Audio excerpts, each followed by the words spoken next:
d'Algérie tout en couleur avec Coral Peinture.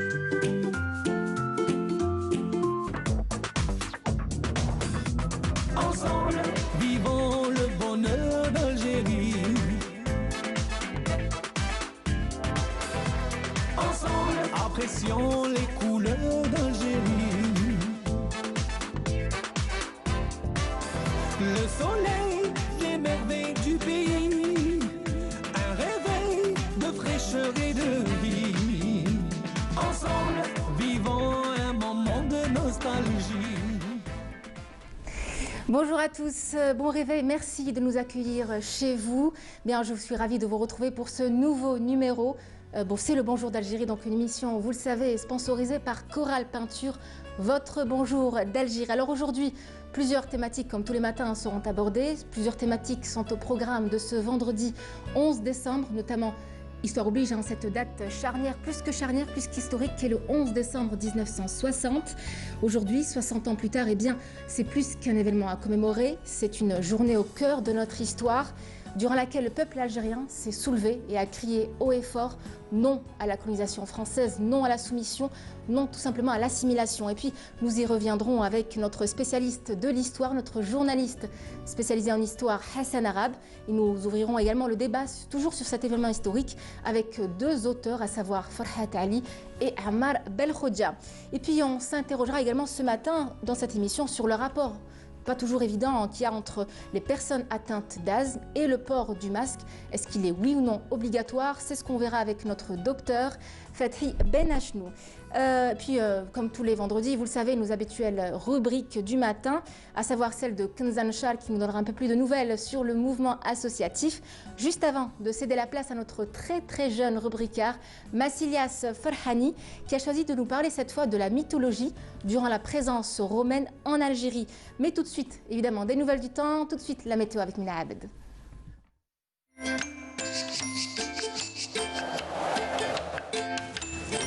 La météo vous est présentée par Mobilis. Mobilis, أينما كنتم. Bonjour Mina. Bonjour. Comment ça va? Ça va? Je suis contente de te retrouver. Ça fait plaisir, ça fait longtemps. Très bien. Alors quel temps il fera aujourd'hui? Il fera pas très beau, il fera, disons, moche. Très moche. Très moche. Très, bon, très on le moche. dit, c'est bien de le dire. Voilà.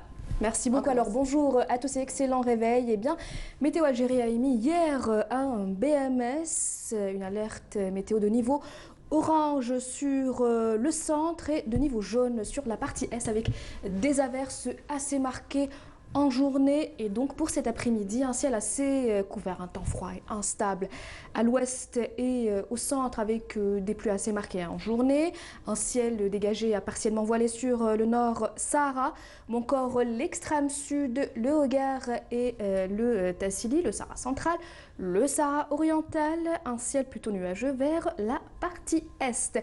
Les températures de cet après-midi, eh bien, on notera sur la moitié nord 17 degrés du côté de Annaba, 18 à Alger, 16 degrés à Tizi Ouzou, 20 degrés à Oran, c'est Katlemsen, on notera un minimum de 10 degrés à Batna, 11 à Djelfa, 20 degrés à Gardaya, 15 à Hassim Saoud, 20 degrés à Ilizi, 24 Tamlasset et Janet et enfin 32 degrés, ça sera la maximale à Bordeaux du Mokhtar et à N'Gazzam.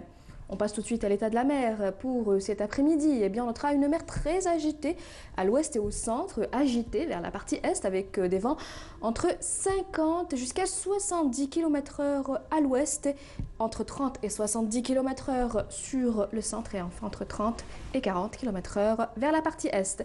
On passe tout de suite à l'Afrique pour aujourd'hui. Eh bien, un ciel dégagé à N'Djamena, Niamey ou encore Khartoum et Laayoune, un ciel assez couvert avec des pluies assez marquées d'ailleurs à Tripoli ou encore Tunis, un ciel nuageux au Caire. Et puis côté Mercure, on notera 36 degrés à Khartoum, 27 au Caire, 39 degrés à N'Djamena, 39 également à Niamey, 26 à Laayoune, 17 à Tunis et enfin 18 degrés à Tripoli. Encore une fois, très bonne matinée et à tout à l'heure midi.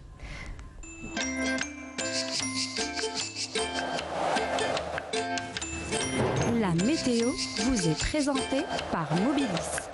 Mobilis, أينما كنتم. Merci beaucoup Mina Abed. En tout cas, si vous vous aventurez dehors, bien, il va falloir vous munir de votre manteau et peut-être même de votre parapluie aujourd'hui. N'oubliez pas non plus vos masques de protection et les masques, on en parle justement. Tout à l'heure avec le docteur Fethi Benachnou, qui nous parlera de ce masque. Est-ce qu'il est obligatoire, oui ou non, pour les personnes atteintes d'asthme? Mais avant ce reportage, Sophia Al-Hamoudi. C'est l'objet le plus convoité du moment. En pleine psychose autour de la pandémie de Covid-19, les fabricants de masques de protection et leurs vendeurs font face à une demande du grand public qui explose. Les autorités sont en train de réfléchir sur l'éventualité d'application de la mesure portant sur la généralisation du port de bavettes et de masques médicaux de protection contre le coronavirus par les citoyens. Et ce, dès qu'ils quittent leur domicile après l'avoir imposé à tout le monde. On s'est rapproché d'une des pharmacies pour voir la disponibilité de ces bavettes. Les bavettes sont disponibles. Maintenant, ils sont tous disponibles. Il y a beaucoup de modèles. Il y a beaucoup de gens qui vendent ça. Même l'État a autorisé les gens à les vendre partout, même dans les cafés, même dans les... Donc, le problème de disponibilité, ils sont disponibles. Il y a même le choix. Donc, il y a des... la bourse تاع الإنسان يقدر يف... بصح الحاجة les plus importantes, c'est que les gens, ils demandent conseil. ومن بعد هما سي تو كي ديسيد. رانا دايما نديروا لي بابيت. Ils sont disponibles? شويه انا شريت منها بعد شريت 10. Ils sont disponibles, il n'y a pas de problème. انا ما كان هنا دايما نسيبوه هنا في هذا الفرماسيون نسيبوه. Le savoir-faire est séculaire dans cet atelier Arij qui se trouve à Bab Zouar. Elle fabrique auparavant des vêtements pour femmes et hommes. Le confinement a stoppé net la production, mais Fouzi Djilali et Madame Mohamed Sherif ont décidé de confectionner des masques destinés aux particuliers et aux entreprises. Sont réutilisables et lavables jusqu'à 10 fois. رحت للصيف باش نجيب لي بافات اللي كانوا ناقصين. شريت على واحد لي بافات. دخل كي استقبلني في لاتيلي تاعو. انا شريت عليه لي بابات راه في الطريق قاعد نخمم لازم نشوف كاش اتيلي هنا في الجزائر تكون قريبه ليا. كون بارازار راني ندور تلاقيت مع المدام هذه بروبوزيت لها قلت لها اذا نقدروا نساهموا قالت لي اوكي بديت نجيب لها في لا ماتيير بريمير ماتيير وبدينا نخدموا خدمنا شحال من لي بابات خدمنا وسربينا بزاف لي بابات. فوزي جا عطانا اون ايدي قال لي اسكو تعاونينا نخدموا غراتويمون نتبرعوا للجمعيات لي زوبيتو ومن بعد هو جاب لنا لا ماتيير من عنده وحنا نخدموا غراتويمون باش نعاونوا الدوله تاعنا ونعاونوا الشعب. هذا هو. تخدموا كل يوم هذا خدمنا رمضان يا رمضان الصيام وحنا خدمنا ما حبسناش كامل. العيد ليت العيد حنا نخدموا. Pour réaliser ces masques barrières, il a fallu réorganiser l'atelier et les postes de travail. La majorité en peut reprendre l'activité et participer à la mise en place de ce nouveau projet. شفنا بلي في هذيك لا بيريود كانوا لي بافات ناقصين تما جينيرالمون لازم الخياطات هما اللي يخيطوا لو كان ما نخدموش حنايا تما الناس يقعدوا برا بلا لي بافات. هذا موبيليزاسيون موبيليزيتو كاع البنات وي بيان سور فاهمنا نخدموا نتبرعوا للجمعيات ايتو فوالا. ومازال تخدموها حتى وي بيان سور جوسكا بريزون من مارس حتى دوكا ملي بدات كورونا. Ce petit atelier Arij espère doubler ses capacités de production dans les prochaines semaines. Le docteur Fethi Benachnou vient de nous rejoindre sur ce plateau. Bonjour docteur. Bonjour, صباح الخير. Vous allez bien? Ça va, alhamdoulilah. En tout cas, je suis ravie de vous voir. C'est la première fois que je vous croise à Canal et pas à la chaîne 3, dans les couloirs de la chaîne 3. Oui, ces derniers temps, la chaîne 3... On l'évite. Mais c'est pas qu'on l'évite. Chaque période et ses caractéristiques. Très bien. Je les salue quand même. Oui, bien sûr, évidemment. On salue tous nos collègues de la chaîne 3. Alors, vous le savez, chers téléspectateurs, aujourd'hui, l'entrée des masques obligatoires dans nos vies a quelque peu bouleversé notre vie, il faut le dire. Elle pose de nouvelles problématiques, particulièrement pour les personnes atteintes d'asthme, les personnes asthmatiques. On peut citer, monsieur docteur Benachnou, l'exemple de cette école, que je ne citerai pas, une école privée à l'est d'Alger, qui a justement, où les instituteurs, l'institutrice particulièrement, a interdit à l'enfant qui était malade d'enlever son masque de protection. De le garder. De le garder plutôt, pardon. Dans la classe. De le garder dans la classe, donc ça pose problème quand même. Oui. D'abord, sincèrement, moi, je suis très content d'avoir cet honneur de participer à cette chronique au niveau de Canal d'Algérie, parce que les thèmes qui sont choisis, c'est pas moi qui les choisis, on me les propose et je fais exprès. Et ce thème de le masque et l'asthme, moi, j'étendrai beaucoup plus aux maladies respiratoires chroniques. Chroniques, où l'essentiel, c'est que l'appareil respiratoire, qui est un appareil essentiel au niveau de l'être humain, parce qu'il apporte l'oxygène. L'oxygène qui est vital. Il n'y a pas d'oxygène, il n'y a pas de vie. Regardez la Lune, regardez Mars, Saturne, tout ça. L'oxygène, c'est la vie pour les êtres humains. D'ailleurs, pour tous les êtres vivants. Qu'est-ce que c'est que l'asthme? Je vais aller directement au niveau de l'asthme. L'asthme, vous savez qu'il y a une structuration de l'appareil respiratoire. Vous avez la trachée, les bronches, les pédules. Très bien. Pour vous avoir une idée, notre appareil respiratoire est comme un arbre dépouillé de ses feuilles.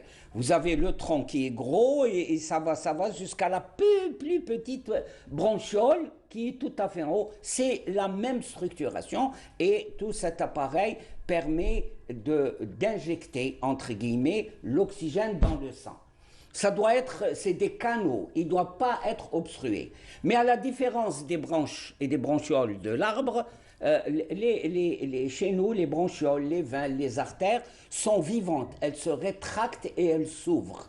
Très bien. Il y a certaines plantes qui s'ouvrent aussi. Qui sont les plantes, tout ça, donc c'est vivant. C'est pas, quand j'ai dit l'arbre, ils vont dire, ah, non, c'est mieux que l'arbre, c'est vivant. L'asthme, c'est quoi? C'est qu'il y a une constriction à cause d'un allergène, à cause de... Allergène, c'est-à-dire quelque chose qui provoque une allergie. Il y a une constriction, ça se ferme. Et c'est là pourquoi, au moment où il y a une crise d'asthme, on entend des sifflements. Oui. On respire mal. Ça, c'est la crise carrément de l'asthme. Et ça, c'est comme quand il y a du vent, qu'on a fermé les persiennes, et le vent, on entend le bruit des vents parmi les... Donc vous voyez que respirer pour un asthmatique est essentiel. Il faut avoir vu un asthmatique en pleine crise d'asthme, il étouffe et avec les yeux on les oublie jamais quand on voit quelqu'un en crise d'asthme. Il vous regarde et il cherche. Alors le masque, avec cette histoire de Covid-19, cette pandémie, pas cette histoire, avec cette pandémie de Covid-19, où l'acte essentiel, c'est de se protéger du virus qui est aérien, c'est-à-dire qu'il emprunte les voies aériennes, c'est pour ça qu'on fait le PCR, il emprunte les voies aériennes. Donc on met un masque pour se protéger et si on est porteur du virus, pour ne pas contaminer les autres.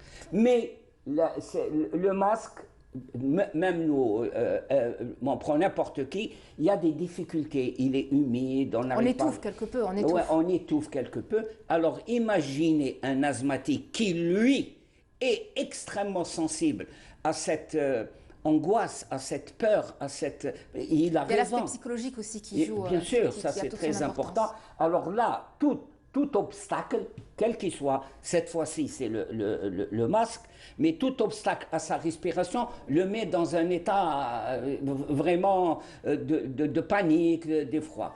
Donc ce qui fait, pour reprendre à votre question, la maîtresse d'école aurait dû connaître les enfants qui ont des problèmes respiratoires et entre parenthèses, nous avons un excellent système de santé, je le dis, je le répète à chaque fois, parce que en Algérie, depuis des décennies, je dis bien grâce au système national de santé, on a mis en place ce qu'on appelle l'UCTMR, c'est-à-dire l'unité de contrôle et de traitement des maladies respiratoires. Parce que n'oubliez pas aussi qu'en plus des asthmatiques, il y a ce qu'on appelle les BPCO, les bronchites chroniques obstructive. Regardez comme c'est très précis. Tout le trajet de respiration est obstrué. C'est pour ça qu'on met des bronchodilatateurs. Et je crois que cette enseignante aurait dû, on demande ça à chaque fois depuis des années, elles connaissent l'état de santé grâce à l'UDS, l'unité de soins, des élèves qui sont à l'école, au CEM, et même à l'université. Et c'est très très délicat. Par contre, les gens normaux, entre guillemets, c'est-à-dire qui n'ont pas de problème respiratoire chronique, type asthme ou allergie, il n'y a pas d'impact sur le taux d'oxygène dans le sang. Il n'y a pas d'impact, sauf si on le porte et on dort avec. Et là, ça c'est pas du tout recommandé. Je pense que les hyperchondriaques, il y a moyen que ça soit pas déjà arrivé. Ça pourrait. Il y a toujours des trucs en défaut ou en excès. Très bien. Aller dans l'extrémité, ne pas le faire. Alors, quelles sont les solutions alternatives pour les personnes qui sont atteintes d'asthme pour se prémunir contre la Covid-19? Avant que vous me donniez la parole, j'ai vu le reportage qu'il y avait sur la fabrication, tout ça. Arrêtons ça, arrêtons cet excès de zèle, de tout le monde se met, des masques, on y va des masques. Non. Le tissu n'est souvent pas approprié. Pas du tout, surtout pas en nylon. Surtout pas en nylon. Surtout, vous avez des masques, l'intérieur, celui qui est en contact avec le nez et le visage, il s'effiloche. C'est des filets comme ça. Ça, c'est arrêtons, et je crois que ce Covid-19 devrait être l'occasion de revoir. Il ne s'agit pas de produire, il s'agit de produire des produits normés. Et là, ça doit être fait en coton. Il doit pouvoir permettre la respiration et en même temps filtrer, ne pas laisser traverser par le Covid-19. Là, dans les classes, je le répète, même s'il fait froid dans toutes les classes de nos institutions scolaires, il faut aérer pour permettre un renouvellement d'air et un apport d'air frais. Le renouvellement d'air, l'aération n'a rien à voir avec la climatisation. Exact. Ça n'a rien à voir, on est en train de faire une erreur, mais je crois que le Covid-19, je crois qu'il faut aérer, ouvrir les fenêtres, même s'il s'est fait froid. À la limite, obligatoirement ouvrir les fenêtres du fond de la classe parce que l'air se crée un courant d'air. Il y a un courant d'air et ça permet. Et ensuite, connaître l'état de santé des élèves, surtout ceux qui ont des maladies respiratoires, allergies et toute autre chose. Même les enseignants, on peut avoir justement, alors je voulais vous demander ce qu'il faudra justement vulgariser aux professeurs et leur expliquer aux proviseurs tout le staff, enseignants. Voilà, aux proviseurs, aux instituteurs, etc., qui doivent prendre en considération ce genre de malades dans leur classe, de genre de cas. Mais madame, je crois qu'on a un besoin urgent, et personnellement, je remercie le Covid-19, sauf les matos, c'est vraiment pénible, mais je remercie le Covid-19 pour... Pas moi, moi je vous le dis, je le remercie pas du tout, mais bon... Non, je vous dis professionnellement. Je suis très tolérante. Ouais, c'est vrai. Non, je sais que ceux qui vivent ça, c'est pas... Non, je pense qu'on doit toujours tirer des leçons pratiques sur le terrain. Exactement. Voilà pourquoi je dis je remercie. Et c'est là où on devrait se lancer à 99% dans une éducation sanitaire. Expliquer ce que c'est qu'un asthme, expliquer ce que vit un asthme, faire parler dans les lycées, dans les CEM, dans les écoles, les universités. Justement, voilà. pour pouvoir ménager ces cas-là, ces personnes, ces enfants et malades. Et faire face. Vous avez les enfants épileptiques, vous avez les enfants diabétiques, il y a autistes, tout ça, il faut que l'enseignant soit prêt, comprend et qu'il soit formé à ça. Formé avant d'agir en classe. Alors très bien, j'aimerais juste vous faire réagir avant, monsieur le docteur, sur le 11 décembre 1960. 60 ans plus tard, on est là. Oui, c'est 60 ans, on n'oublie pas. Vous l'avez vécu? Je l'ai vécu. J'étais à Blida. J'habitais la rue Blandan, ex-Zanqet El-Qavi. Il y a eu des marches sur cette rue. Alors, sur la rue d'Alger, qui est la grande avenue, qui mène vers le centre, avec le kiosque à Blida, tout le monde connaît, là où il y a le palmier planté. Nous, on était gauche, j'avais 10 ans, 11 ans. On était gosses, il y avait une foule immense. Mais c'est beau, un peuple qui bouge, c'est très beau. Et qui aspire à la liberté, qui demande son indépendance. On est entraîné parce qu'on fait partie. Très tôt, on sentait qu'on faisait partie de... Vous avez quel âge? 10 ans, 11 ans à peu près. Et je vais vous dire, je suis né en 1948. Merci. Alors, je prends note pour la prochaine fois. Et là, je me retrouvais. Ensuite, à un moment, j'aperçois à l'entrée du kiosque, place de Toute elle-même, à l'entrée, des soldats qui barraient cette entrée. J'ai aperçu ça et après, il y a eu des bruits. Maintenant, je pense que c'est des tirs. هذا عمي معيوف qui était là un homme immense, vraiment, il nous étonnait, obèse, tout ça, immense.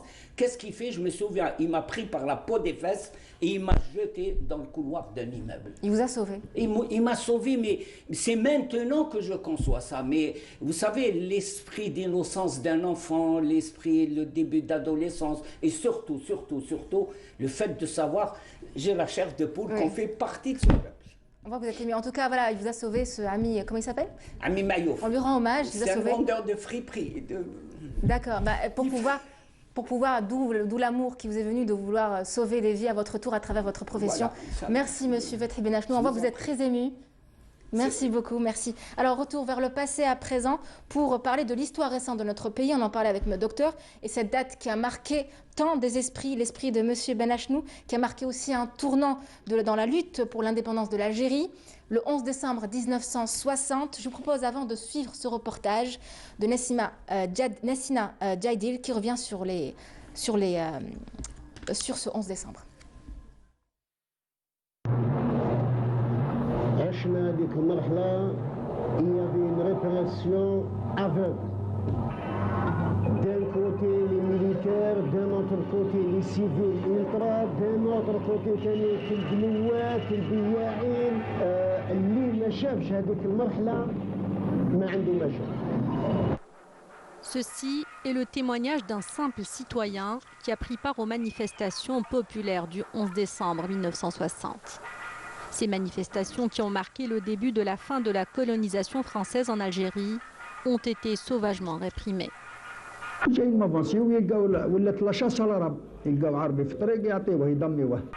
Les manifestations ont réellement commencé 2 jours plus tôt, soit le 9 décembre, lorsque le FLN décide d'organiser des manifestations pour contrecarrer les visées de Charles de Gaulle, qui devait se rendre à Ain Temouchent, où l'on pouvait entendre les manifestants scander l'Algérie algérienne.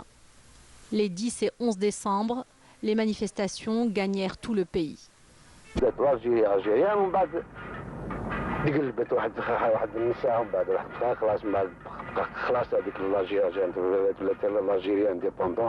Des slogans qui traduisent l'attachement du peuple algérien à son indépendance, devenu son seul leitmotiv.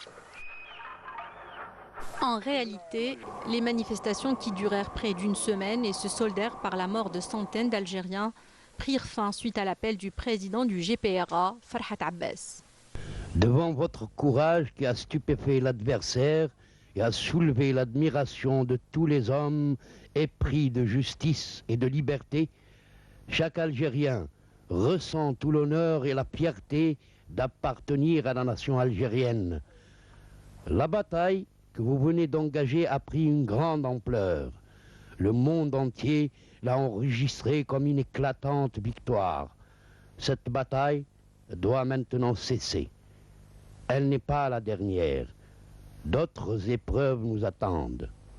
Mais l'épreuve du 11 décembre a été particulièrement décisive. Un officier français témoignait dans les colonnes du journal Le Monde en ces termes. Nous avons subi un véritable bien-fût psychologique. Car en mai 58, nous n'avions pas la situation militaire en main et on criait « Vive la France ». Aujourd'hui, nous avons gagné sur le plan militaire, mais on crie « Vive le FLN ». Loin d'affaiblir le peuple algérien, ces manifestations ont eu pour effet d'élargir son cercle de soutien à travers le monde. Le 20 décembre 1960, l'ONU reconnaît le droit à l'autodétermination de l'Algérie, qui finit par obtenir son indépendance 2 ans plus tard. Un sujet signé Bouchra Bouali, un sujet très émouvant. En tout cas, voilà, il y a eu un petit changement à la régie. Hassan Arabe, un autre journaliste spécialisé en histoire est parmi nous. Hassan, bonjour. Bonjour. Ça va? Ça va. Merci d'être avec nous. Alors, vous savez, nous commémorons aujourd'hui les événements du 11 décembre 1960, ce jour-là où le peuple algérien est sorti, a investi la rue pour dire non à l'Algérie française. Et puis voilà, c'est une réponse quand même claire et décisive. Oui, on vient d'écouter l'appel de Farhat Abbas, donc au lendemain de ces manifestations. C'était une éclatante victoire. C'est la victoire du peuple algérien, le peuple algérien qui a exprimé haut et fort son soutien indéfectible au Front de libération nationale et à la démarche du gouvernement provisoire de la République algérienne. C'est pour la première fois dans l'histoire de la guerre de libération que le peuple est sorti dans la rue, non pas pour frapper, mais pour rappeler au général de Gaulle, qui était en tournée en Algérie à l'époque, et à l'opinion mondiale, que l'Algérie est musulmane, c'est-à-dire pour contrecarrer un slogan. C'est l'Algérie est française et également l'Algérie algérienne. À l'époque, c'était une troisième voie, une troisième force que le général de Gaulle voulait imposer. Et voilà que le peuple algérien a su déjouer ces manœuvres politiciennes diaboliques du pouvoir colonial français à l'époque. Et justement, vous parlez de Gaulle. Oui. Charles de Gaulle, il avait dit ne pas vouloir négocier avec le FLN. Oui. Et le peuple algérien a répondu là, vive le GPRA, vive le FLN, et non l'Algérie française.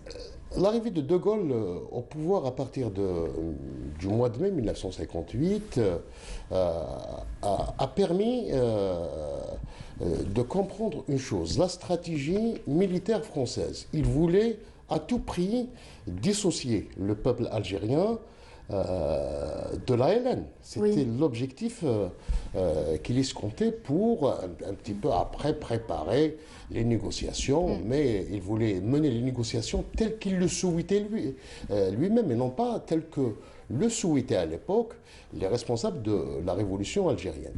Donc il avait commencé par un plan militaire, le plan Chal, qui a donc, en s'attaquant d'une manière violente à travers des opérations, les opérations Émeraude, les opérations Cigale, les opérations Jumelles, qui ont ciblé les maquis de la LN, mais aussi il a asphyxié le front intérieur à travers le renforcement de la ligne Maurice, à travers une deuxième ligne, la ligne Chal. Donc, on est dans ce contexte. Donc, De Gaulle, quand il propose, soi-disant, en septembre 1958, la fameuse phrase sur l'autodétermination de l'Algérie, et quelques jours plus tard, il va évoquer l'Algérie, la possibilité d'aller vers ce qu'il appelait Algérie algérienne. Il parlait des pieds noirs. Et là, le peuple algérien lui a dit Algérie musulmane indépendante. Exactement. Donc, il voulait imposer un État, une république algérienne, Algérie algérienne. C'est-à-dire, il voulait affaiblir la LN, le Front de Libération Nationale, et chercher d'autres personnes pour représenter le peuple algérien afin de mener ces négociations. C'est cette stratégie qui a été mise en échec par l'éveil du peuple algérien en décembre 1960. Très bien. Alors, vous savez, hein, l'histoire, je ne vous apprends rien, l'histoire de la révolution algérienne a été marquée par plusieurs événements, notamment le 11 décembre 1960.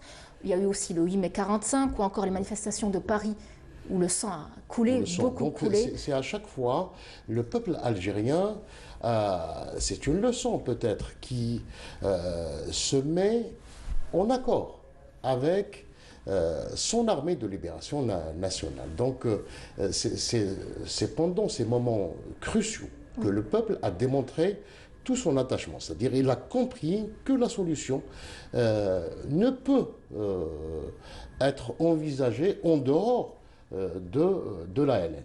Que ce soit en 1945, il y a eu une prise de conscience. Le peuple algérien avait compris qu'on ne peut pas faire sortir le colonialisme, battre le colonialisme en dehors d'une option armée. Donc ce n'était pas un choix délibéré. L'armée, c'est-à-dire une lutte armée. C'était plutôt, c'était le dernier choix. C'est-à-dire les Algériens ont été poussés à prendre les armes pour mener une lutte pour l'indépendance. En 1955, c'est-à-dire Zérout Youssef également, à travers le soulèvement du Nord constantinois, il visait également à impliquer le peuple directement.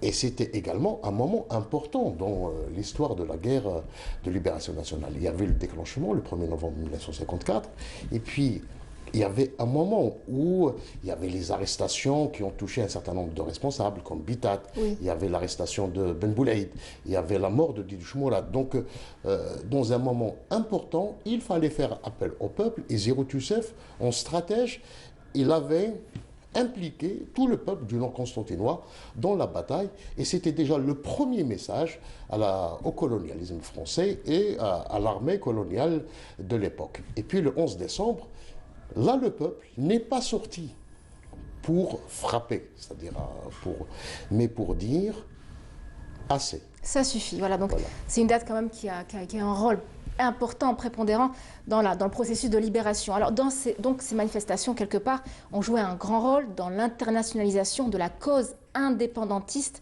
algérienne, qui ont prouvé encore une fois l'attachement des Algériens aux valeurs de novembre 54. Exactement. Donc, ces manifestations ont eu un retentissement extraordinaire, que ce soit en Algérie, en France, mais aussi dans le monde. Parce qu'il faut dire que l'ONU avait à l'ordre du jour justement la question algérienne qui a été programmée pour la session du 20 décembre 1960. Et ce jour-là, c'était une victoire éclatante, puisque on a voté cette motion pour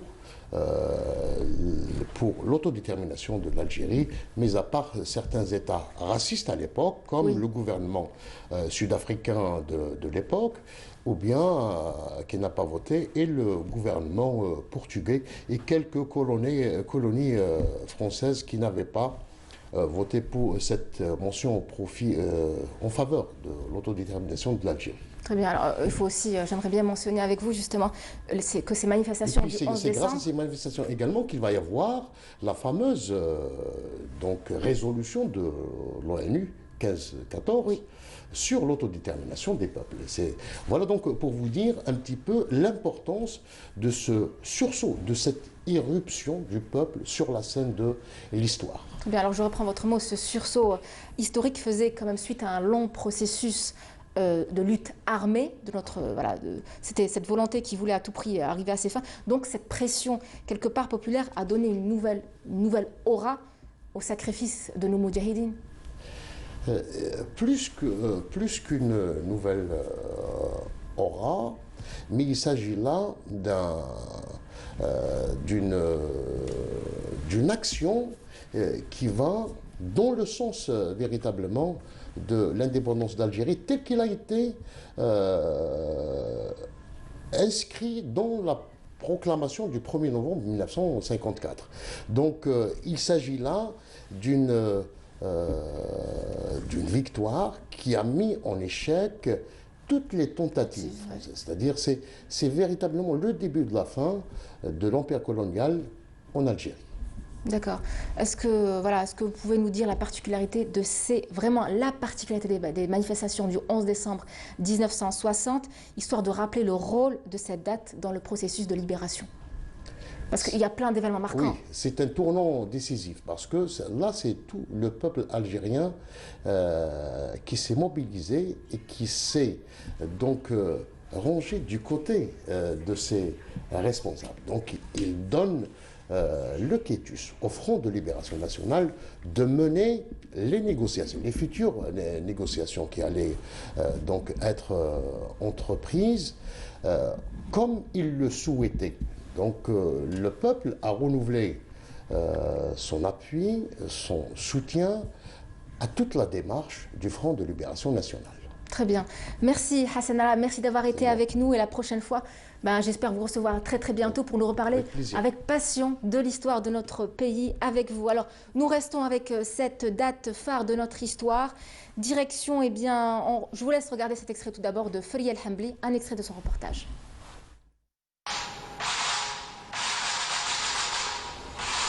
Les manifestations du 11 décembre sont un événement phare dans l'histoire de la guerre de libération en ce sens, qu'elles ont brisé le silence des Nations Unies grâce à la cohésion du peuple algérien, sorti clamer haut et fort son rejet des plans de la France coloniale, en faisant échec à la thèse de l'Algérie française et revendiquer la liberté et l'indépendance.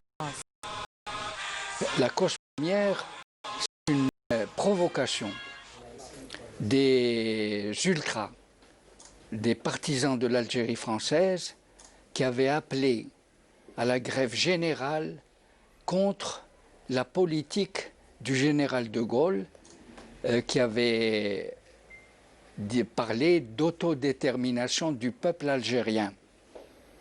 Et il était venu le vendredi 9 décembre pour une tournée jusqu'au 12 décembre pour expliquer sa nouvelle politique et chercher des hommes en dehors du FLN, en dehors de ceux qui combattent, pour appliquer la politique d'autodétermination.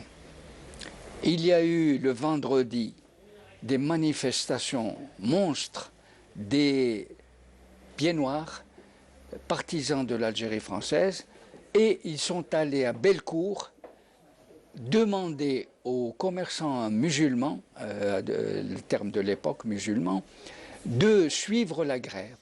Une provocation. Et un jeune de Bellecour a témoigné, a dit « Ils sont venus nous chercher. Ce sont eux qui sont venus nous chercher. » Et il y a eu des morts le vendredi soir à Bellecour, 6 morts et des blessés. «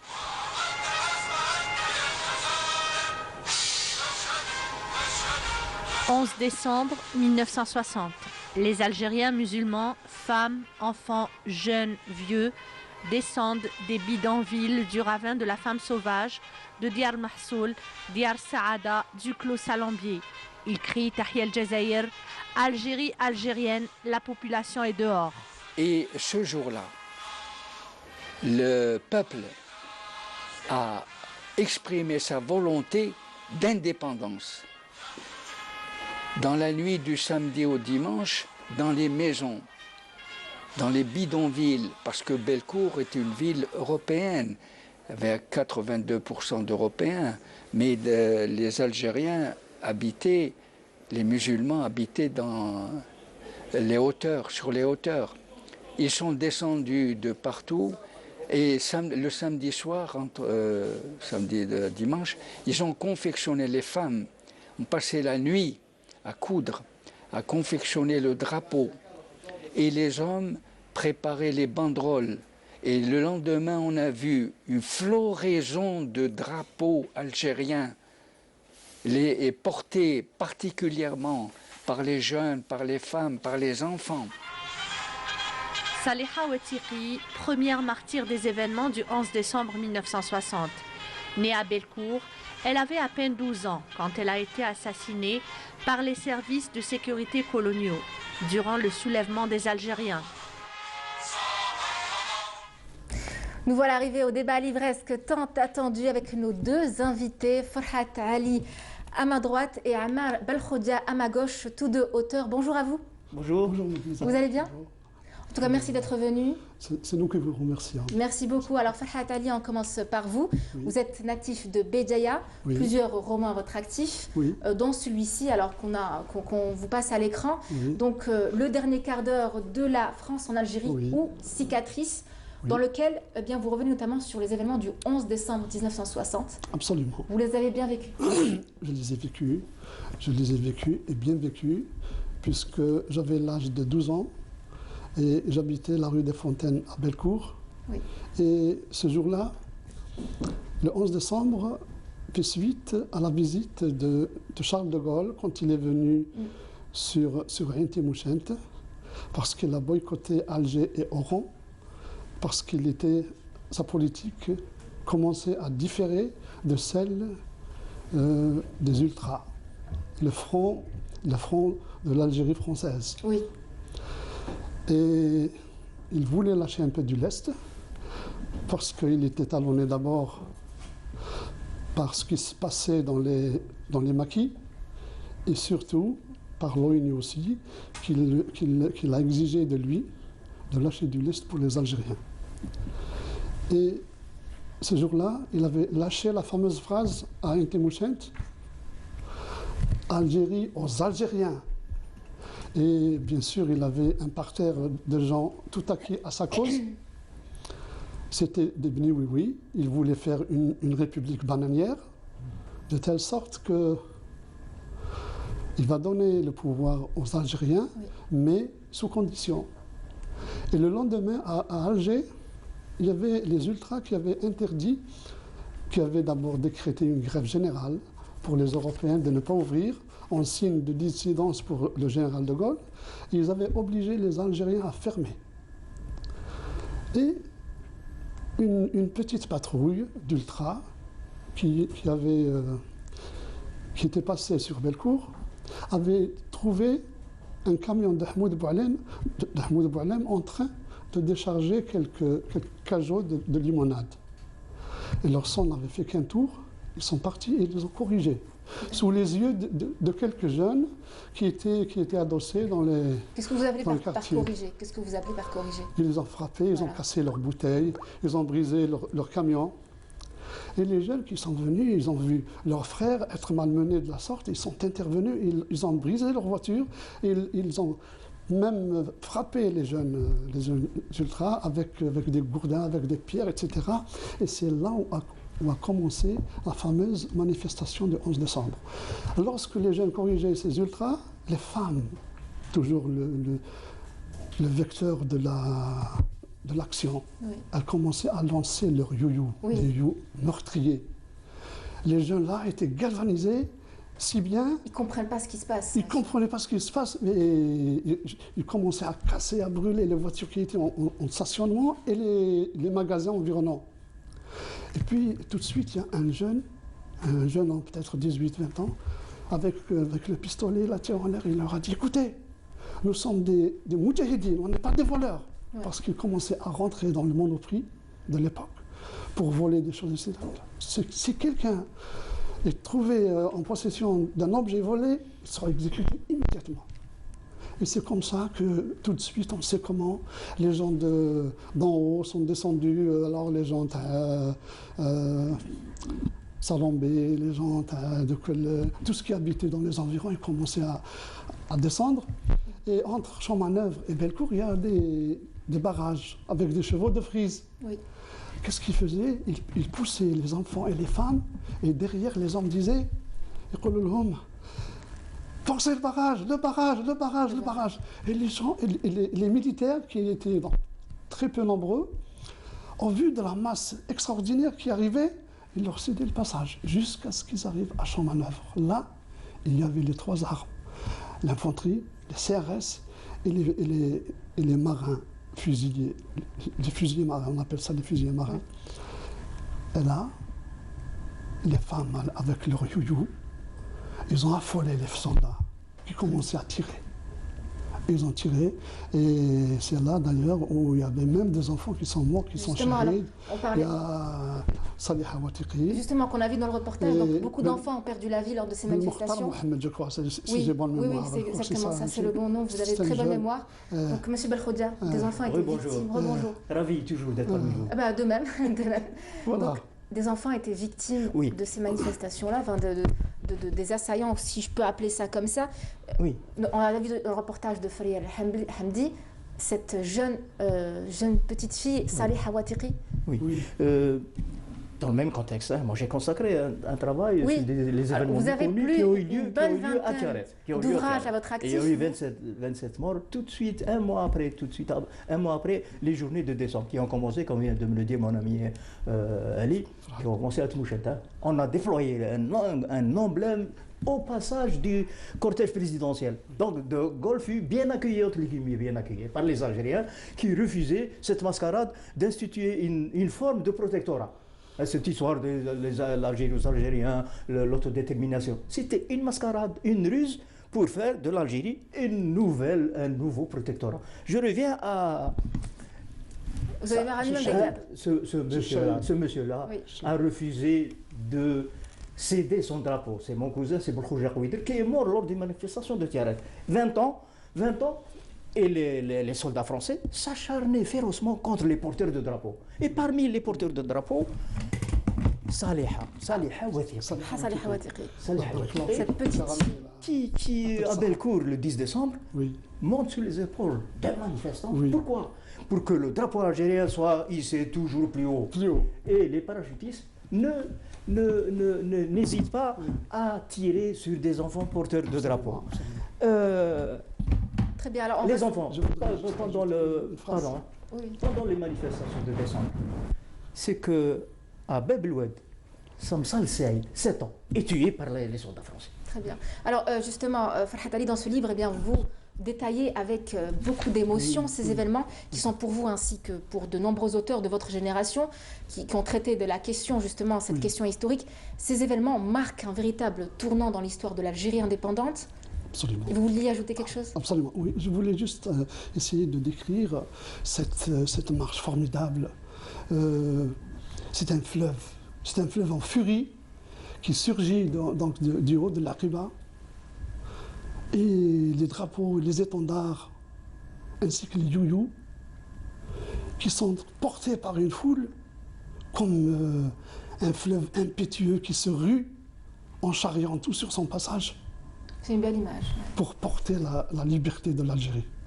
Et c'est cette image qui a fait peur à la France. Surtout les youyous. Je vous assure que les youyous, c'est vraiment une arme plus que de destruction massive. C'est ce que nous avons vu. D'ailleurs, même les hommes, quand ils tombaient, le drapeau à la main, ils ne savaient pas qu'ils mouraient. Je vous assure que j'ai vu quelqu'un mourir en train d'agoniser. Et je voyais des bulles sortir sur les commissures de ses deux lèvres. Et des gens s'arrêtaient pour lui prononcer la shahada.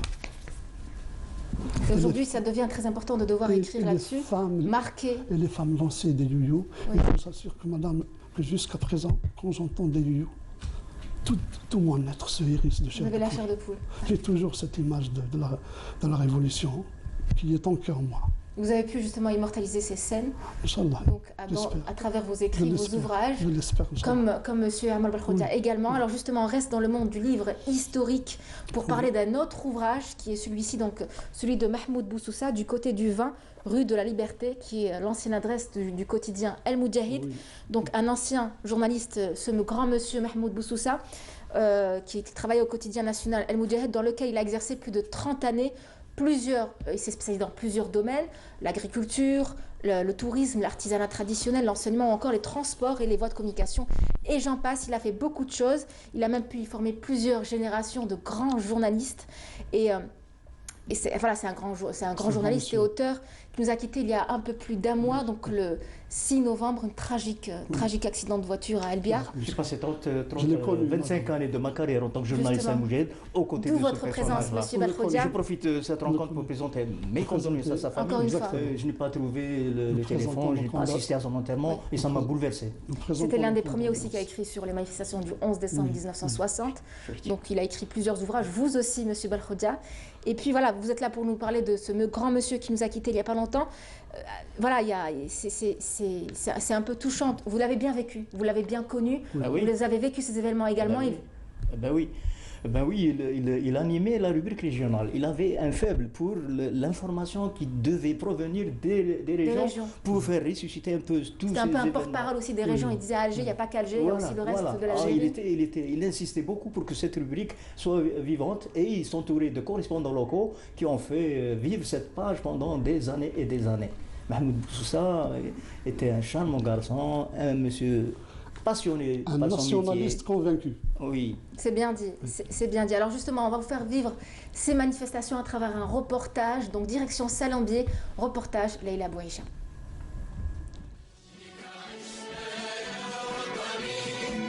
Le 11 décembre 1960, un tournant décisif dans la lutte de libération nationale. Ce jour-là, des milliers d'Algériens sont sortis manifester pacifiquement pour réaffirmer le principe de l'autodétermination du peuple algérien et son droit à l'indépendance. Partis du quartier de Bellecour, les manifestations ont gagné plusieurs régions d'Algérie.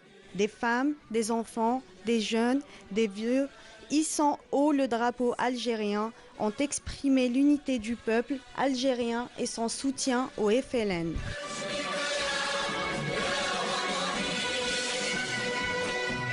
Le quartier populaire El Madaniya exclot Salambier, faisant référence aux 3 frères Madani, des martyrs tombés au champ d'honneur. fut ébranlé ce jour-là par un soulèvement populaire sans précédent, marquant le dévouement de ses habitants envers la cause nationale. En son honneur se dresse une longue liste de martyrs. Ça s'est déclenché bien une bagarre entre un civil et un pied noir. ومن بعد تعرفي خوتنا العرب ما يسمحوش. ومن بعد بدات الدعوات سبقوا حرقوا المونوبري تاع بالكور. شعلوا تحرق 90%. المدنيه اللي شعلت فيها النار اكثر. حرقوا الطوموبيلات حرقوا ils ont fait des. De ce quartier, des flots de manifestants ont pris des raccourcis pour rejoindre Bellecour, défiant les forces coloniales en scandant Tahia al-Jazair, Algérie musulmane, vive le FLN, encouragés par les youyous des femmes. يحرقوا الدنيا وشنو وليدات الجزائر تبارك الله وبنات الجزائر بنات صالومبي ما كانش ما خرجتش ما كانش من بعد ما كانش ما خرجتش علام ما كانش اللي ما عيطتش اي دي بليسي دي مور الله غالب. Fidèle à la tradition, le musée national du Moudjahid consacre un programme spécial à l'événement. Conférences, débats, projections de films, documentaires, expositions photos et témoignages vivants sur le 11 décembre 1960.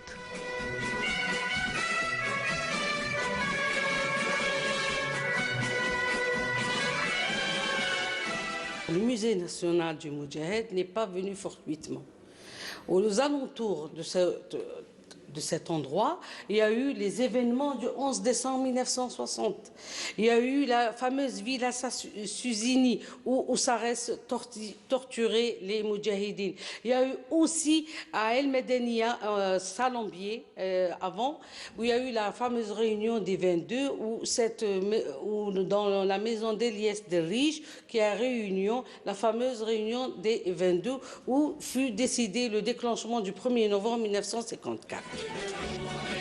Les manifestations du 11 décembre ont réussi à démasquer la vraie face du colonialisme français et propulser la cause algérienne sur la scène internationale, notamment l'ONU, qui opta pour la résolution reconnaissant au peuple algérien son droit à l'autodétermination.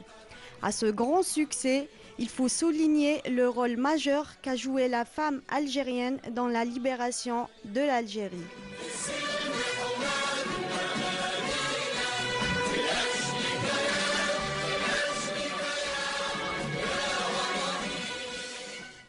En tout cas, on est tous émus sur le plateau après ce reportage avec plein d'images. Ça vous rappelle quoi, monsieur? Moi, ça me rappelle justement ces images qui sont pour moi une sorte de revivification. Nous étions morts. Ce sont ces manifestations qui nous ont redonné vie, oui, qui nous ont redonné âme, qui nous ont redonné notre personnalité. D'ailleurs, juste après ces manifestations, même pas un mois après, De Gaulle a proposé sa fameuse « Je vous offre la paix des braves », qui était donc proposée par un certain Chérif, colonel de la 4e région, lui-même qui prenait ses ordres chez Boumedienne, qui était à Oujda. Et il leur a dit, écoutez, si vous ne nous donnez pas des armes pour le maquis, si vous ne nous donnez pas des habits, si vous ne nous donnez pas de la nourriture, nous allons accepter cette paix des braves. Ouais. Et puis, alhamdoulilah, le GPRA est intervenu pour dire il n'y a un seul partenaire, un seul locuteur pour l'Algérie, c'est le FLN. Très bien. Et ça a tranché et ça a donné les fameuses accords d'Évian, etc. Très bien. Alors on passe. Voilà, merci, monsieur Farhat Ali. Le 11 décembre. Merci pour ce témoignage. En tout cas, votre livre, je le remontre encore une fois. Beaucoup. Le dernier quart d'heure de la France en Algérie ou cicatrice. Donc c'est vraiment un miroir de notre propre histoire. Que vous racontez. Oui. Je voudrais aussi juste dire deux choses sur ce livre-là. il y a la fameuse bataille de Bab el-Oued. Oui, qui a été on manque de temps. Oui, On manque de temps. On pourrait en parler des heures. On vous réinvitera. Qui a été bien initiée sûr, par on les hésitera ultras et la fameuse bombe qui a été, de l'OAS qui a été déposée au port d'Alger. On a une histoire très riche, très riche. Très bien. Voilà, donc, je vais essayer de faire un effort. Très bien. Alors, de synthèse. Mais avant, j'aimerais bien que vous lisiez votre poème. Vous n'êtes pas venu les mains libres, les mains vides plutôt. Vides. Voilà, donc vous avez des cadres et tout, on les a figés. Vous avez un poème, on aurait bien. Non, c'est un poème que j'ai trouvé dans le cadre de mes recherches. Un petit extrait alors. Un poème d'un Joundi anonyme. Il faut rendre hommage parce que chaque wilaya disposait d'un bulletin d'information. Oui. Dans ce bulletin, il y avait les comptes rendus d'opérations militaires, mais aussi il y avait des poètes. Les hommes, les Algériens ont une âme. Vous avez écrit des livres, vous avez écrit des poèmes, vous avez écrit Effectivement. Je lis un poème tout de suite écrit par un Joundi. Je ne connais même pas de la wilaya de l'Ekenfia. Je précise, alors on parlait de wilaya, vous venez de Tiaret, hein. Je le précise quand même. Vous avez fait un vrai Tiaret. Algérien jusqu'au bout des ongles. Jusqu'au bout le déplacement, il faut le remercier. Exactement, oui. Le feu, le sang et la mitraille ne pourront t'anéantir. Tant que sur les crêtes surgissent ces héros, ô cher pays, qu'il est doux de mourir pour toi, sourire aux lèvres, arme à la main et plein de foi. Algérie martyre, nul ne peut t'anéantir. Combien de frères, de sœurs couverts de gloire sont partis? Où sont-ils donc? Youssef, Amirouche, Mustapha, Ben Midi, eux dont les noms resteront vénérés sous tous les toits pour avoir combattu vaillamment l'ennemi hors la loi. Algérie martyre, nul ne peut t'anéantir. Cher et noble pays, notre sang ne saurait mentir. Nous t'avons juré de ne jamais défaillir. Tant que sur toi l'ennemi veut faire sa loi, tous unis, nous lutterons et périrons dans nos bois. Algérie martyre, nul ne peut t'anéantir. Ne pleure plus ce parti. D'autres naîtront pour cueillir les beaux fruits que nous avons fait mûrir. À Youssef, succédera Ahmed, à Mustafa, Rabah, Yahya, et dresseront à jamais notre mât de Tébessa à Marnia. On dirait que c'est vous qui l'avez écrit, en tout cas, merci beaucoup. Non, c'est un Joundi anonyme auquel il faut rendre hommage, tous ces anonymes, y compris cette jeune fille.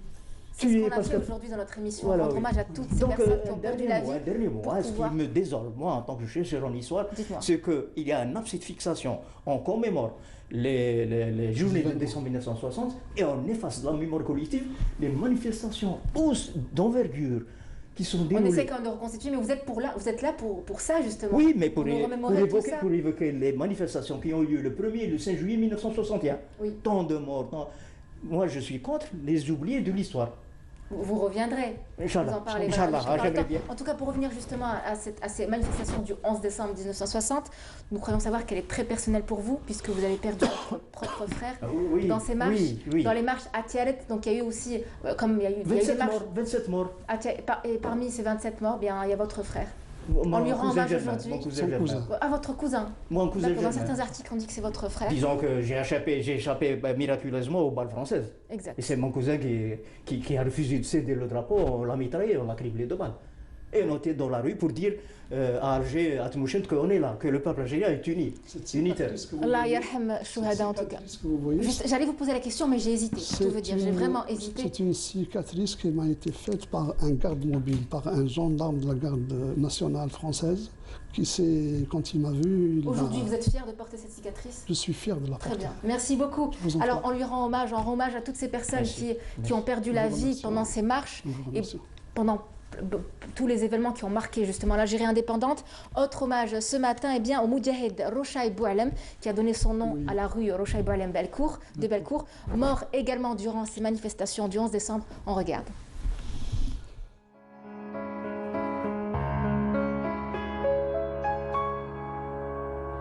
من أجلك عشنا يا وطني نفدي بالروح أراضينا قد كنا أمس عمالقة في الحرب نذل أعادينا وإن اليوم عمالقة في السلم حماة مبادينا من أجلك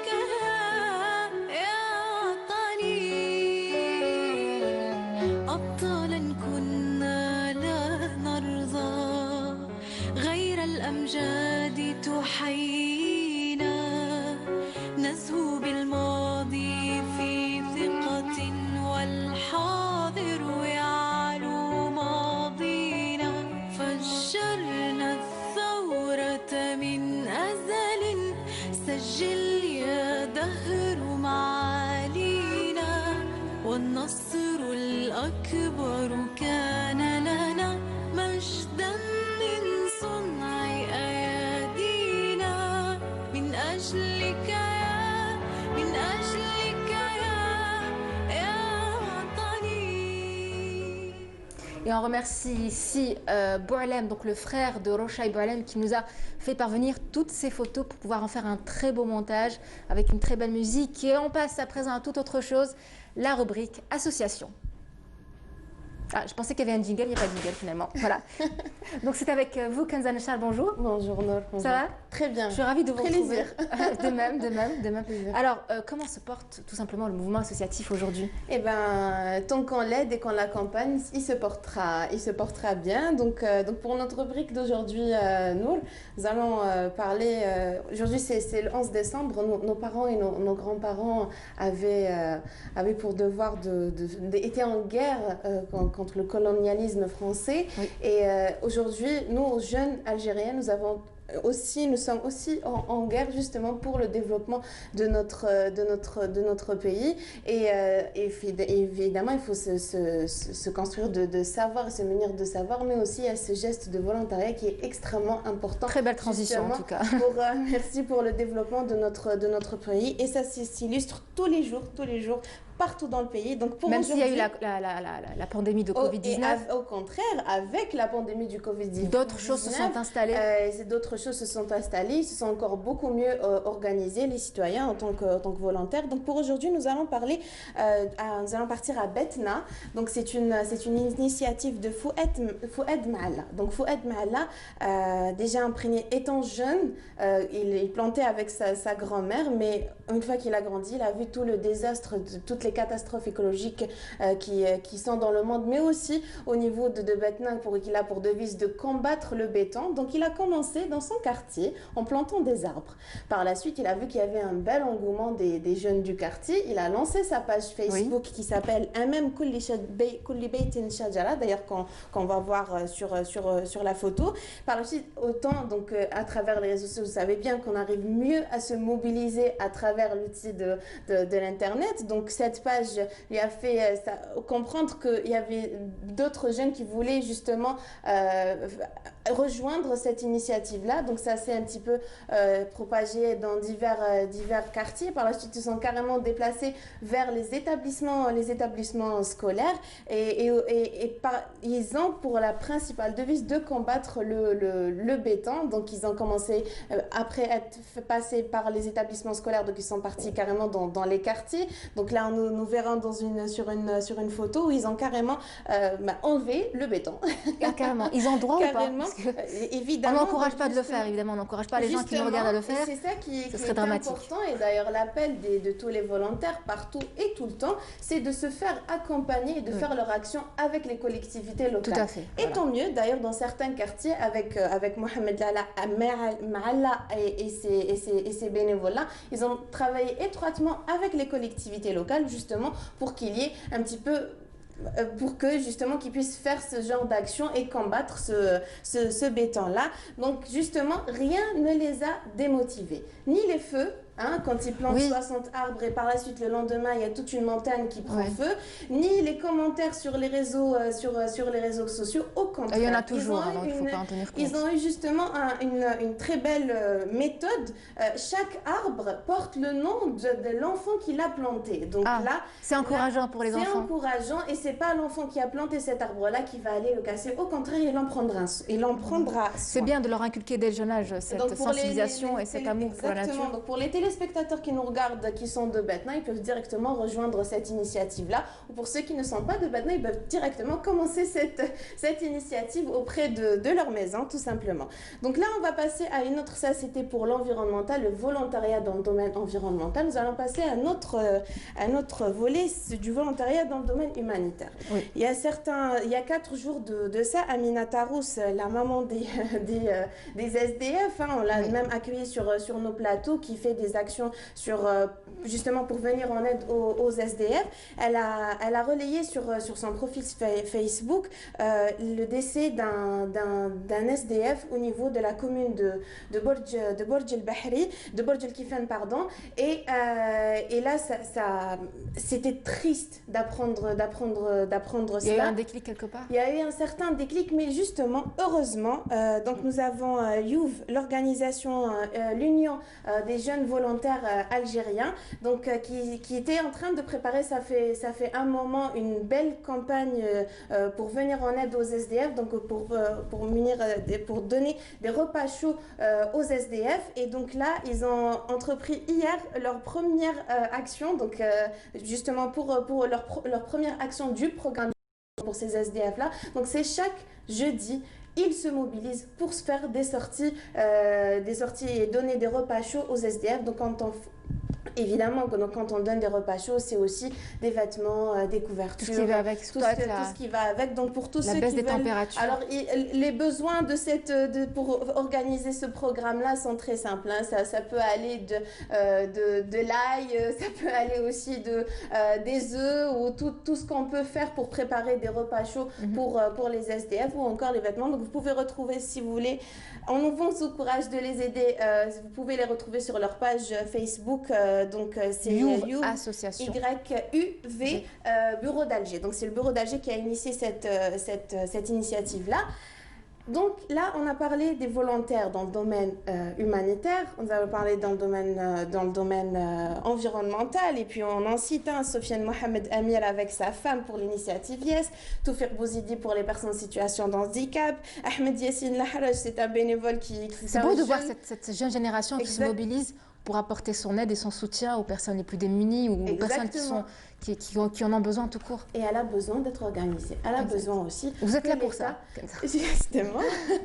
Elle a besoin que l'État aussi puisse l'accompagner, parce qu'un volontaire, quand il est à l'extérieur, il a aussi besoin d'une certaine assurance, il a besoin d'être protégé, il a besoin aussi d'être reconnu auprès des collectivités locales. Donc là, à cet effet, donc le ministère de la Jeunesse et des Sports a lancé le corps des volontaires, le corps des jeunes volontaires algériens. Donc ce corps-là a pour principal objectif d'accompagner tout simplement ces volontaires-là. Donc quand on parle d'accompagnement, c'est dans tous les domaines, que ce soit dans la formation, que ce soit en logistique. Donc l'outil de ce corps-là, donc il y a un outil numérique, mais il y a aussi l'outil physique. Donc le numérique, c'est une plateforme, yadi.mjs.gov.dz, qui permet justement d'enregistrer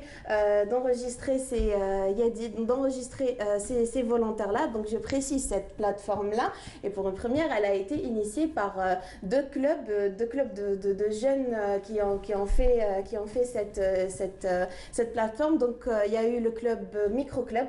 Nous les avons d'ailleurs accueillis dans nos plateaux pour le lancement justement de cette plateforme. Il y a eu aussi le club Select qui a aussi contribué dans cette démarche-là, évidemment avec les services du ministère, justement pour qu'il y ait pour que cette plateforme puisse naître justement. Donc c'est disponible sur iOS et sur Android. Exactement. Donc c'est yadi.mjs.gov.dz, et puis aussi entre autres, mis à part d'être enregistré sur cette plateforme-là, il y a une autre organisation physique qui est des clubs au niveau local. Donc justement, c'est-à-dire des clubs au niveau local, c'est-à-dire quand on aura besoin de faire des formations de ces volontaires-là, ça sera justement à travers ces clubs-là. Et pourquoi le ministère de la Jeunesse et des Sports lance ce corps des volontaires? Pour la simple raison que c'est un secteur qui a toujours été mobilisé dans toutes les manifestations, qu'elles soient culturelles, qu'elles soient dans l'histoire, qu'elles soient presque dans tous les domaines. Vous savez bien qu'il y a des établissements de jeunes dans tout le territoire algérien qui sont mobilisés pour tout type d'occasion. D'ailleurs, pour donner un exemple très concret, vous savez qu'on prépare pour les Jeux méditerranéens, et donc vous savez bien qu'à chaque fois quand il y a des manifestations internationales ou grandes manifestations, on a toujours besoin de volontaires qui sont prêts pour l'animation, pour le guide, pour tout type d'initiative. Donc là, à travers cette plateforme, à travers le fait de s'inscrire dans ce corps des volontaires, ils seront non seulement priorisés, et puis aussi être formés et accompagnés pour pouvoir assister à ce genre de manifestations. Donc, j'aimerais juste revenir sur, vous avez parlé de formation, les formations se font comment? Il faut d'abord s'y inscrire à travers. Pour que les gens le fassent. Merci. Donc il faut d'abord s'inscrire sur la plateforme, donc sur la plateforme Yadi. Par la suite, ils seront contactés dès que. Par des formateurs. Ils seront contactés par les services qui gèrent justement la plateforme. Ils seront contactés pour qu'il y ait formation quand elle aura lieu. Très bien. Des formations en ligne? Non, c'est des formations justement qui auront lieu à travers les clubs au niveau local. Merci beaucoup, Kenza. Avec joie. En tout cas, vous avez tout dit. J'ai même pas eu besoin de vous demander quoi que ce soit, à part pour les formations, parce que ça m'intéresse. Voilà, c'est tout simple. Merci beaucoup, Kenza Nechad, d'être venue. On se retrouve vendredi prochain pour une nouvelle rubrique association, et j'espère que le jingle sera là. Alors, vous restez, il y a une chanson patriotique rien que pour vous, et c'est signé Yasmina Belkacem.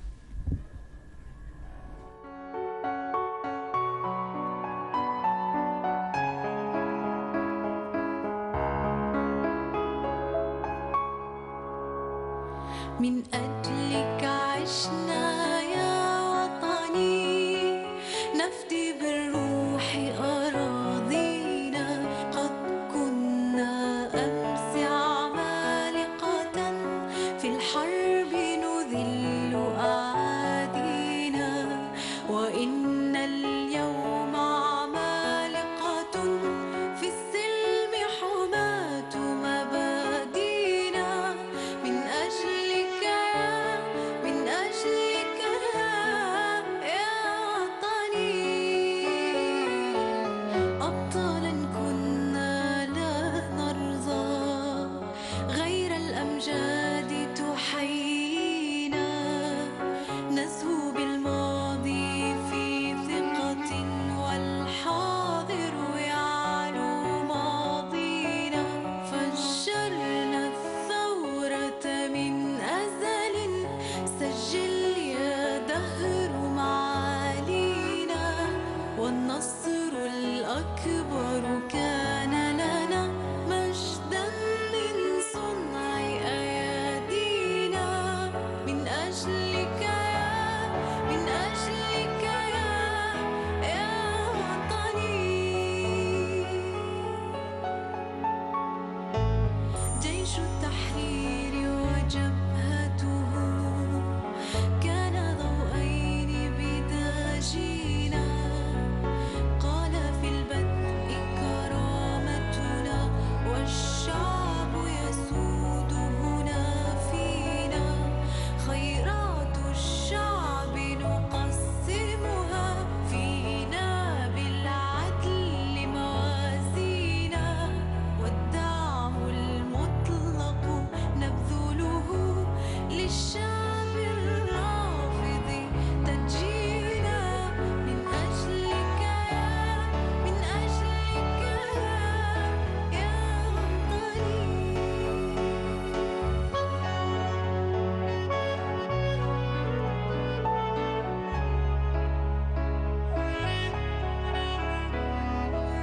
يا سائل عرب ملتنا دين الإسلام يؤاخينا هامة المجد مرابعنا والله الحافظ يحمينا يا سائل عرب ملتنا دين الإسلام يؤاخينا هامات المجد مرابعنا الله الحافظ يحمينا من أجلك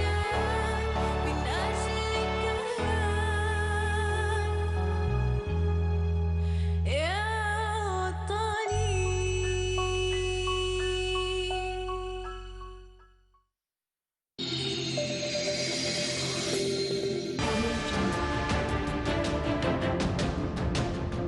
Enfin une peinture algérienne aux normes internationales. Tous vos besoins en peinture intérieure, peinture métal, préparation de support ou peinture extérieure, choisissez Coral Peinture. Coral Peinture, c'est les mains à faire.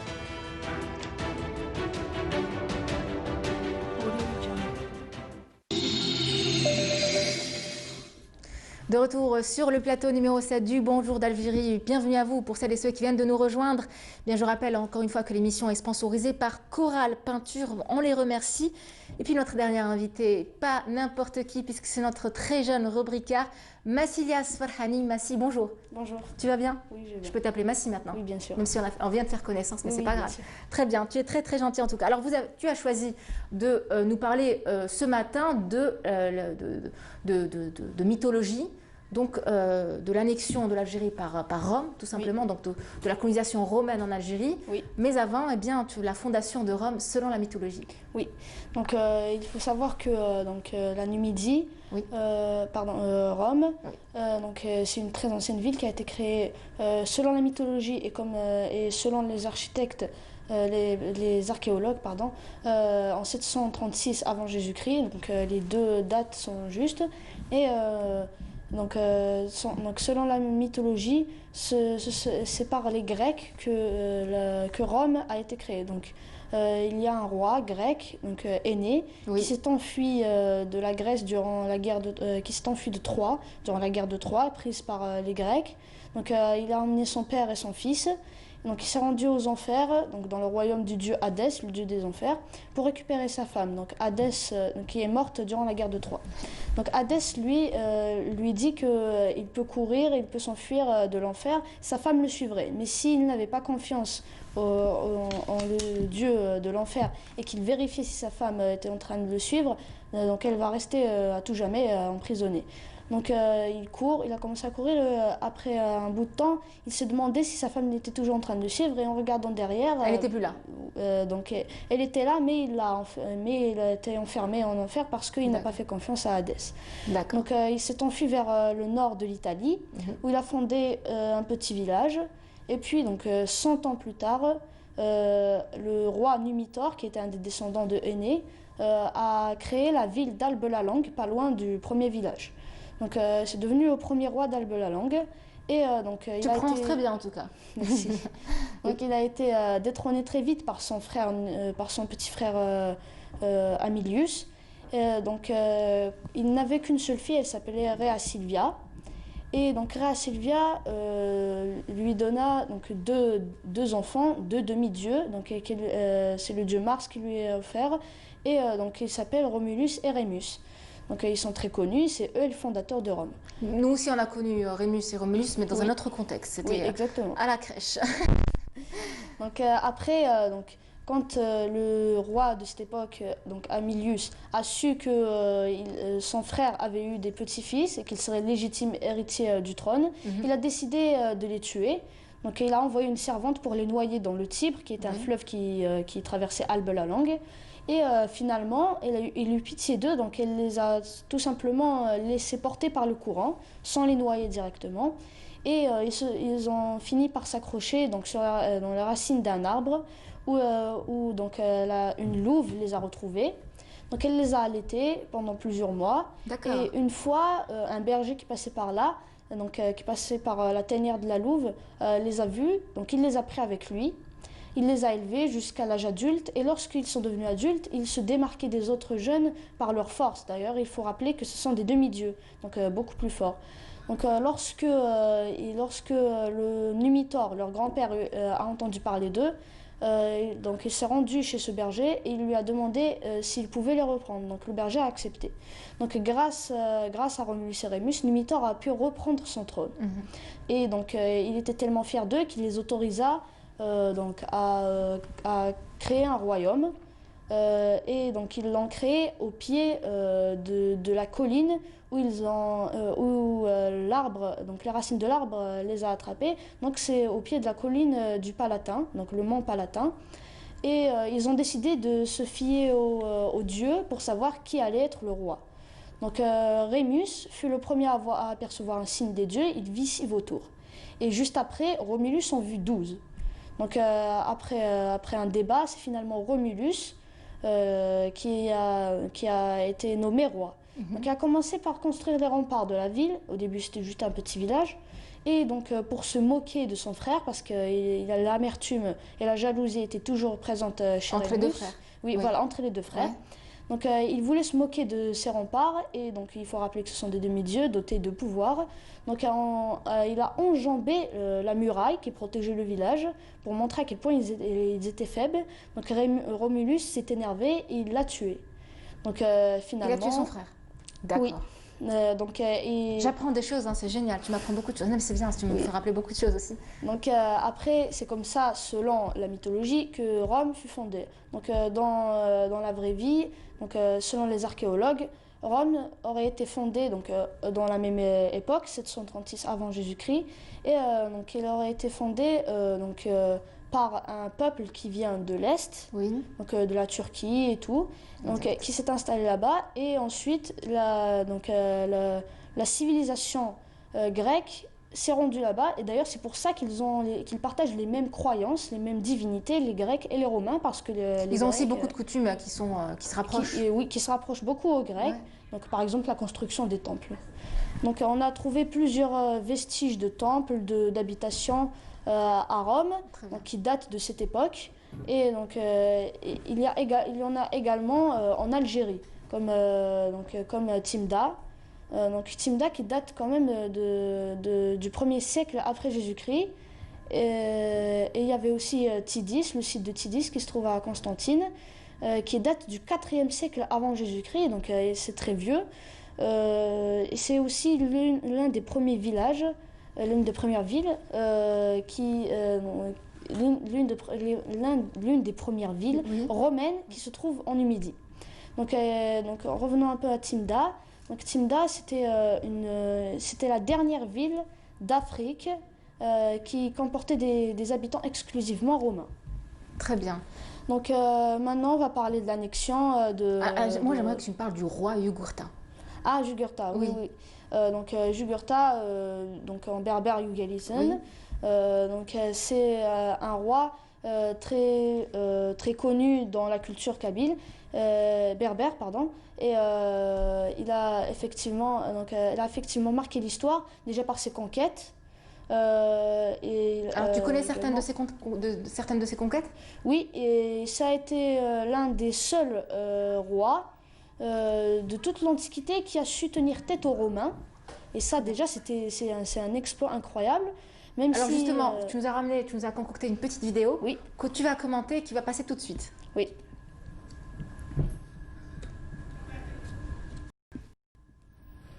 Ça commence. الجماهير يفشي الأمانة وقال مدينة روما تباع وقال مدينة روما تباع. Donc Jugurtha, il a été enchaîné par son allié, le roi des morts, Bocchus, donc il a été trahi par son beau-père, et donc il l'a livré aux Romains. Donc les Romains qui l'ont enfermé, et malheureusement il est mort très rapidement, il est mort 6 jours après son enfermement.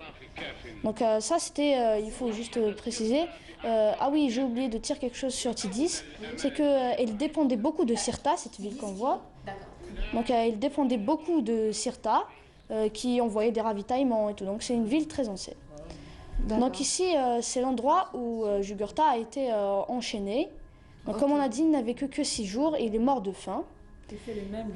Donc à titre de comparaison, Vercingétorix, qui était un roi de Gaule, a vécu lui pendant 6 ans. Donc Jugurtha, lui, donc, comme on a dit, il a été trahi par le roi des morts, qui était son beau-père. Donc le roi des morts, pendant un moment, il a été un allié sûr pour Jugurtha, parce que déjà c'était une personne de sa famille. Mais les Romains, ils exerçaient une certaine influence sur lui, ils lui disaient qu'il pouvait être très terrible avec leurs ennemis. Ça c'est un cachot. Alors, oui, c'est le cachot. Oui, c'est le cachot où a été jeté Jugurtha. De son sac. Voilà, ça s'est enchaîné et jeté au niveau de ce cachot. Oui. Il est mort très vite de faim en fait. Donc Vercingétorix, lui, les Romains, ils lui donnaient à manger, ils lui donnaient à boire. Jugurtha, lui, ils l'ont laissé mourir tout simplement. Donc en fait, c'était parce que Jugurtha, donc Vercingétorix, il s'est fait, c'était les Romains, donc à l'époque de César, qui l'ont attaqué. Donc c'était un ennemi, on va dire, plus moins dangereux pour les Romains, parce que Jugurtha, lui, c'est lui qui a tenu tête aux Romains et non pas les Romains à Jugurtha. Donc c'est pour ça qu'ils l'ont tué directement. Donc en 6 jours, voilà. Donc voilà le cachot. Dans des conditions pitoyables. Oui, c'est minuscule, c'est fermé. Et on voit pas du tout les rayons du jour. D'anciennes poutres. C'est un site qu'on devrait... On ira. Oui. Oui. Donc, comme je disais tout à l'heure, les Romains, ils ont laissé une forte influence sur Bocchus. Et quelque chose que je n'ai pas dit sur Jugurtha, c'est que il a été... Donc, ses parents sont très tôt. Et il a été élevé par son oncle, donc Micipsa. Et donc, il a hérité donc, de ce royaume. Et en fait, au début, il avait même fait peur à Micipsa parce qu'il était très puissant. Mais au final, donc, il avait peur qu'il lui prenne le titre de roi, mais au final, donc, il l'a élevé. Donc, c'était son oncle également, Micipsa. Hein. Il l'a élevé donc, après la mort de ses parents. Et c'est devenu le roi de Numidie, comme on a dit. D'accord, très bien. Dis-moi, Massi, vraiment, j'ai absorbé toutes tes paroles et ça me donne même envie de me renseigner, moi, à mon tour, sur tout ce sujet-là. Alors, est-ce que tu as fait des recherches? Oui. L'histoire t'intéresse particulièrement ou tu as d'autres centres d'intérêt? Donc, je préfère. Je fais connaissance en direct. Hein. Oui, c'est pas grave. Donc, je préfère un petit peu la préhistoire. La préhistoire? Oui, c'est un petit peu mon. Eh bien, ça tombe bien. Préféré. Oui. Tu suivras de près la matinale de demain, le Bonjour d'Algérie de demain. Oui, on m'a dit. Oui. Spécial archéologie. Archéologie, oui. Et donc, ça m'intéresse beaucoup. Il y a également, donc, on n'a pas parlé maintenant de Massinissa. Donc, Massinissa, lui, c'est le roi qui a sédentarisé. Il revient toujours à l'histoire. On ne peut pas le détourner. C'est bien, c'est bien. Merci. Qui a sédentarisé la Numidie. Alors ça, qu'est-ce que c'est? C'est le tombeau de Massinissa. Oui. Donc il a une forme pyramidale. Donc c'est le premier roi numide. Donc et c'est également lui qui a détruit Carthage. Oui. Donc Carthage, il était un peu sous la parce que donc interdit de faire la guerre après la seconde guerre punique. Il lui a interdit de faire la guerre parce que Carthage, avant, il avait des territoires partout. Il pouvait se mesurer à Rome. Il était à la Sicile, au sud de l'Espagne. Il avait même des alliés en Numidie occidentale, comme Syphax. Et donc Massinissa, donc il a quitté les Carthaginois pour être un allié des Romains. Et c'est lui qui a mis fin au règne de Carthage. Très bien, Massilias Farhani, vraiment merci beaucoup. En tout cas, ça fait plaisir de voir la jeune génération s'intéresser et parler aussi bien de l'histoire. Tes amis aussi s'intéressent à l'histoire? Oui, un petit peu. C'est vrai? Donc tu es bien entourée? Oui. Par les parents aussi? Oui. Très bien. Un dernier mot peut-être? J'aimerais remercier mes parents et mes frères également qui regardent la télé. Voilà. On les salue. Ils s'appellent comment tes frères? Alès et Yanni. Alès et Yanni, voilà, on vous embrasse très très fort de là où on est, du 21 boulevard des Martyrs. C'est la fin de cette émission. Merci à vous de nous avoir été fidèles. Merci, je vous donne rendez-vous demain. On remercie également le sponsor Coral Peinture. Sans eux, l'émission ne pourrait pas avoir lieu. En tout cas, voilà, on vous souhaite une très belle journée. On n'oublie surtout pas, j'ai failli l'oublier, hein. On souhaite un très bel anniversaire à Abdeldaï Messaad qui fête ses 14 ans. Donc c'est le jeune garçon de notre régisseur Messaad. Voilà, très bon anniversaire à toi. Et puis on te souhaite une très très longue vie. Merci à vous tous. Au revoir, à demain. Même heure, même chaîne. À demain.